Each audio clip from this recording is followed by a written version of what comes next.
معرکہ حطین، یہ وہ دن تھا جب صلیبی جنگوں کا نقشہ بدل گیا۔ وہ جنگ جس میں سلطان صلاح الدین ایوبی نے صرف ایک قیدی لڑکی کی عزت بچانے کے لیے عیسائیوں کی لاکھوں کی فوج کو زمین بوس کر دیا۔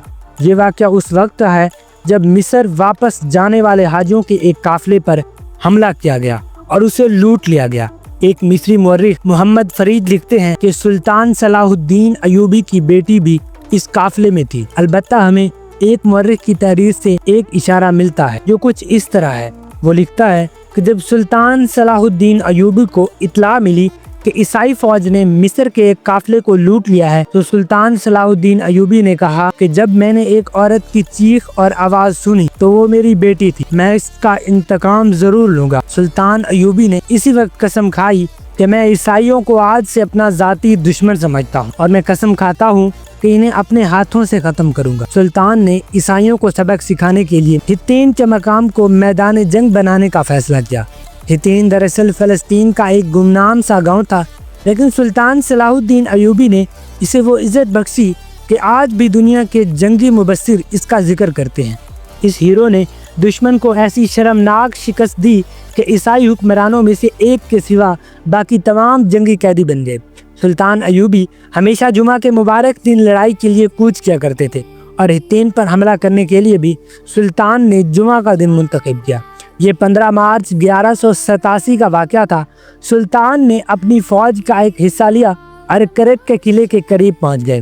جاسوسوں نے فوراً اپنی افواہیں اور خبریں پہنچائیں کہ سلطان صلاح الدین کرک پر حملہ کرنے کے لیے آئے ہیں۔ اس سے یہ مطلب لیا گیا کہ سلطان کو کچھ پریشانی ہے، لیکن سلطان کا اصل مقصد مصر اور شام جانے والے قافلوں کی حفاظت تھا، کیونکہ ان پر کرک والے بھی حملہ کیا کرتے تھے۔ فوجی قافلے کے گزر جانے کے بعد سلطان صلاح الدین ایوبی نے 28 مئی 1187 کو مصر اور شام کے قریب ایک جگہ پر قبضہ کیا۔ سلطان کا یہ ارادہ تھا کہ مصر اور شام کی فوجیں یہاں آ ملیں۔ سلطان کا بڑا بیٹا اور ولی عہد جس کی عمر صرف 16 سال تھی، ایک مشہور سالار مظفر الدین کے ساتھ آ ملا۔ اس طرح سلطان کی تمام فوج اکٹھی ہو گئی۔ سلطان نے اپنے مشیروں کو آخری بار جمع کیا اور کہا، میرے ساتھیو، اللہ تمہارا مددگار ہو۔ اپنے عزیزوں اور گھروں کا خیال دل سے نکال دو اور دلوں میں جہاد کا جذبہ بسا لو۔ دلوں میں خدا کے جلال کی وہ تصویر کھینچ لو جس نے ہمیں یہ سعادت بخشی کہ ہم قبلہ کو آزاد کریں اور اپنی بیٹیوں کی بے عزتی کا انتقام لیں۔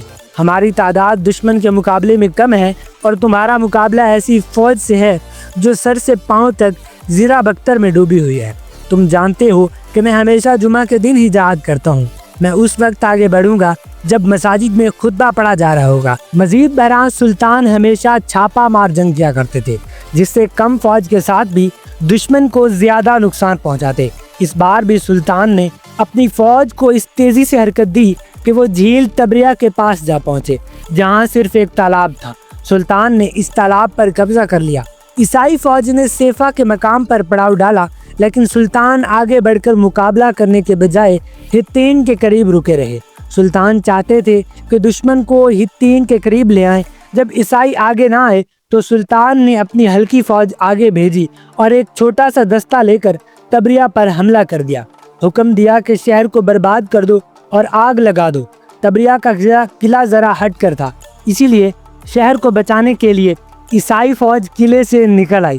سلطان نے ان کا راستہ روک لیا۔ عیسائی فوج کی کمان کمانڈر گائے کے ہاتھ میں تھی۔ حطین کی تیاریوں پر دونوں فوجوں میں شدید لڑائی شروع ہو گئی۔ قاضی بہاؤالدین ابن شداد لکھتے ہیں کہ دونوں طرف کے سواروں نے ایک دوسرے پر حملہ کیا اور لڑائی اتنی شدید تھی کہ پیچھے ہٹنے کی کوئی جگہ نہ تھی۔ سارا دن لڑائی جاری رہی۔ رات کو مسلمانوں نے چھاپا مار حملے جاری رکھے۔ دشمن کی فوج اور گھوڑے پیاسے تھے، لیکن پانی مسلمانوں کے قبضے میں تھا۔ اگلے دن عیسائیوں نے آخری حملہ کیا، لیکن سلطان صلاح الدین ایوبی کی فوج نے انہیں نیم دائرے کی شکل میں گھیر کر توڑ دیا۔ دشمن کے بھاگنے کے تمام راستے بند ہو گئے۔ مسلمانوں نے چاروں طرف سے آگ لگا دی۔ دشمن جھلسنے لگا۔ کچھ نے بھاگنے کی کوشش کی مگر کوئی زندہ نہ بچ سکا، باقی نے ہتھیار ڈال دیے۔ 4 جولائی 1187 کو سلطان نے اپنے منصوبے کو عملی جامہ پہنایا۔